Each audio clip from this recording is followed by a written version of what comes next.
Երևանյան սովորական բակերից մեկում, որտեղ ամեն պատուհան իր պատմությունն ունի, Մարիամի տանը տիրող լռությունը երբեք խաղաղ չէր լինում։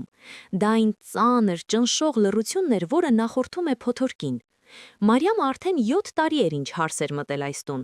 7 տարի, որոնք նրա դեմքին թողել էին հոգնածության այնպիսի հետքեր, որոնք ոչ մի շպարտ չէր կարող ծածկել։ Նա սիրում էր Արմենին, կամ գոնե հիշում էր, թե ինչպես էր սիրում նրան այն ժամանակ, երբ նրանք դեռ ուսանող էին և երազում էին սեփական փոքրիկ անկյունի մասին, բայց իրականությունը դաժան գտնվեց։ Իրականությունը Անուշ մայրիկն էր, մի կին, ում ներկայությունը տանը նման էր մշտական մշուշի, որը խեղդում էր ամեն մի թարմ շունչ։ Անուշը համարում էր, որ ինքը տան միակ տիրուհին է, իսկ Մարիամը ընդամենը մի աշխատուժ, որին Արմենը բերել է իրեն ծառայելու համար։ Առավոտները սկսվում էին Անուշի դժգոհ դեմքով, նա կարող էր ժամերով նստել խոհանոցում, հետևել, թե ինչպես է Մարիամը սուրճ պատրաստում ու ամեն շարժումի մեջ մի սխալ գտնել։ «Մարիամ, բաժակը լավ չլվացիր»։ «Մարիամ, սուրճի փրփուրը քիչ է»։ «Մարիամ»։ Մեր ժամանակ հարսները սկեսուրի դեմքին չէին նայում, երբ նա խոսում էր։ Մարիամը սկզբում փորձում էր ժպտալ, հետո փորձում էր լռել, իսկ հետո պարզապես սկսեց մեռնել ներսից։ Արմենը լավ մարդ էր աշխատավայրում, ընկերների շրջապատում, բայց տանը նա վերածվում էր մի անողնաշար էակի։ Նա չէր ուզում տեսնել մոր չարությունը։ Ամեն անգամ, երբ Մարիամը փորձում էր խոսել իր զգացմունքների մասին, Արմենը պատասխանում էր նույն նախադասությամբ. «Մարիամ, նա իմ մայրն է, նա մեծ է, նա հիվանդ սիրտ ունի, մի քիչ համբերիր»։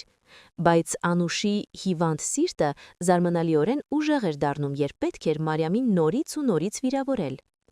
Այդ չարաբաստիկ օրը սկսվեց սովորականի պես, բայց օդում զգացվում էր ինչ-որ լարվածություն։ Մարիամը պատրաստվում էր իրենց ամուսնության հնգամյակի ընթրիքին։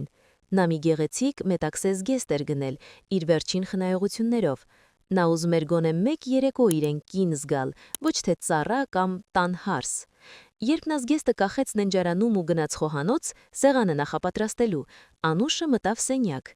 Նրա աչքերում փայլեց այն նախանձը, որը միայն դժբախտ մարդիկ են ունենում ուրիշի ուրախության հանդեպ։ Մի քանի րոպե անց Մարիամը լսեց մկրատի ձայնը։ Սկզբում նա չհասկացավ, թե ինչ է կատարվում, բայց երբ մտավ ննջարան, տեսածից նրա շունչը կտրվեց։ Անուշը հանգիստ դեմքով մկրատով կտրատում էր զգեստի փեշերը։ «Սա շատ կարճ էր մեր տան համար, Մարիամ ջան, ես ուղղակի ուզում էի մի քիչ կարգի բերել, բայց ձեռքս սահեց», ասաց նա ու գցեց մկրատը հատակին, վերևից նայելով Մարիամին։ Մարիամը չգոռաց, նա նույնիսկ չլացեց։ Նա զգաց, թե ինչպես է իր ներսում 7 տարվա համբերությունը վերածվում սառը կատաղի հրդեհի։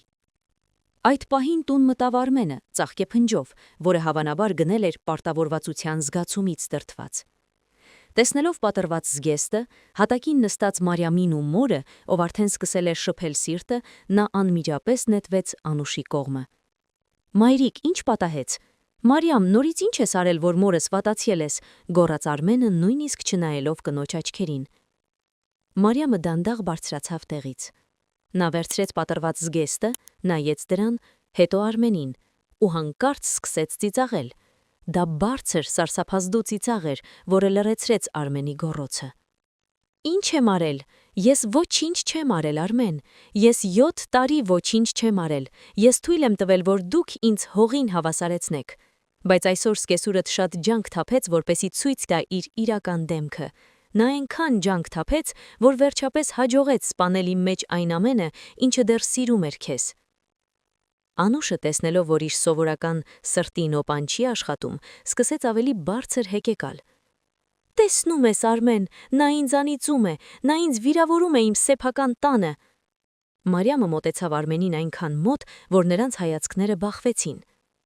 «Այս տունը այլևս իմը չէ, ու քոնն էլ չէ, սա մի դամբարան է, որտեղ դու թաղել ես մեր ապագան, մորդ կամակորությունները կատարելու համար։ Դու հարցնում ես, թե ինչու է նա վատացել։ Նա չի վատացել, նա վախեցել է, որովհետև առաջին անգամ տեսել է, որ ես այլևս չեմ վախենում»։ Մարիամը շրջվեց դեպի Անուշը, ով արդեն կանաչել էր կատաղությունից։ «Լսիր ինձ, Անուշ, դու կարծում էիր, թե կարող ես անվերջ խաղալ մարդկանց ճակատագրերի հետ, բայց հիշիր, սկեսուրդ շատ ջանք թափեց, դրա համար էլ ստացավ իր արժանին։ Այսօրվանից դու չունես հարս, իսկ որդիդ չունի կին։ Դու ստացար այն, ինչին այդքան ձգտում էիր՝ դատարկություն»։ Արմենը փորձեց բռնել Մարիամի ձեռքը։ Մարիամ, խելոքացիլ, նա հիվանդ կին է, նրա ատամները նույնիսկ ցավում են լարվածությունից։ Մարիամը կտրուկ հրեց նրա ձեռքը, նրա ձայնը հնչեց ինչպես սառը դանակի հարված։ Ատամներն են ցավում, իսկ իմ հոգին, իմ կյանքը, որ դու կտոր արեցիք այս գեստի պես։ Գիտես ինչ, Արմեն, եթե այդքան անհանգստանում ես նրա համար, եթե նրա ատամների ցավն ավելի կարևոր է քեզ համար, քան իմ պատիվը, ապա գնա նոր ատամներ առ իրեն, լսում ես, գնա ու առ, բայց լավ հիշիր իմ խոսքը, մեկ է դրանք էլ եմ թափելու տալու, ես այլևս չեմ լռելու, ես այլևս չեմ թաքնվելու, ամեն մի բառի համար, որ նա կասի իմ հետևից, ամեն մի ստի համար, որ նա կհորինի, ես պատասխան եմ տալու այնպես, որ նա երազի լռության մասին։ Մարիամը գնաց դեպի պահարանը, բացեց այն ու սկսեց իր իրերը պարզապես նետել ճամպրուկի մեջ։ Անուշը, տեսնելով, որ Մարիամն իրոք հեռանում է, սկսեց գոռգոռալ. «Գնա, գնա, տեսնենք ով է քեզ պահելու, տեսնենք ուր ես գնալու այդ լկտի լեզվովդ»։ Մարիամը կանգնեց, դանդաղ շրջվեց ու նայեց կեսուրին, այդ հայացքի մեջ այնքան ուժ կար, որ Անուշը ակամա հետ քաշվեց։ «Ես գնում եմ դեպի իմ կյանքը, Անուշ, իսկ դու մնում ես քո չարության հետ։ Դու շատ աշխատեցիր սրա համար, դու ամեն ինչ արեցիր, որ ես ատեմ այս տունը, դե վայելիր հաղթանակդ, դու հաղթեցիր, դու մնացիր մենակ քո խեղճ ու կույր տղայի հետ։ Բայց զգուշ եղիր, երբ գիշերը լույսերը կանջատես, որովհետև քո սեփական խիղճը, եթե իհարկե ունես այդպիսին, քեզ հանգիստ չի տալու»։ Մարիամը փակեց ճամպրուկը։ Արմենը կանգնած էր դռան մոտ, կոտրված ու շփոթված։ Նա առաջին անգամ հասկացավ, որ իր մայրը ոչ թե զոհ է, այլ դահիճ, իսկ ինքը այդ դահճի օգնականը։ «Մարիամ, սպասիր»։ «Ոչ մի վայրկյան», կտրեց Մարիամը։ «Գնա մորդ մոտ, Արմեն, նրան ջուր տուր, նրա ատամներով զբաղվիր։ Ես քեզ ասացի, եթե նրա համար այդքան ցավում ես, գնա նոր ատամներ առ, մեկ է հետո դրանք էլ եմ թափելու տալու, եթե համարձակվի իմ անունը տալ։ Ես այլևս քո կինը չեմ, ես այն մարդն եմ, ում դուք ստեղծեցիք ձեր դաժանությամբ»։ Մարիամը դուրս եկավ տանից առանց հետ նայելու։ Աստիճաններով իջնելիս նա զգում էր, թե ինչպես է ուսերից ընկնում մի հսկայական բեռ։ Նա գիտեր, որ բակում հարևանները նայելու են իրեն, բամբասելու են, գուցամեղադրելու են։ Բայց դա նրան այլևս չէր հետաքրքրում։ Նա հասկացել էր մի կարևոր բան. հարգանքը չի տրվում լռության համար, հարգանքը նվաճվում է այն ժամանակ, երբ դու թույլ չես տալիս կոտրել քո արժանապատվությունը։ Իսկ տանը տիրում էր մահացու լռություն։ Անուշը նստած էր խոհանոցում, բայց սուրճն այլևս համով չէր։ Արմենը նայում էր պատռված զգեստին ու առաջին անգամ զգում էր, որ իր կյանքը նույնպես պատռվել է 1000 կտորի։ Նա նայեց մորը, ու հանկարծ նրա դեմքը նրան թվաց օտար ու տհաճ։ Սկեսուրը շատ ջանք էր թափել, որպեսի հեռացնի հարսին, ու նա հասավ իր նպատակին։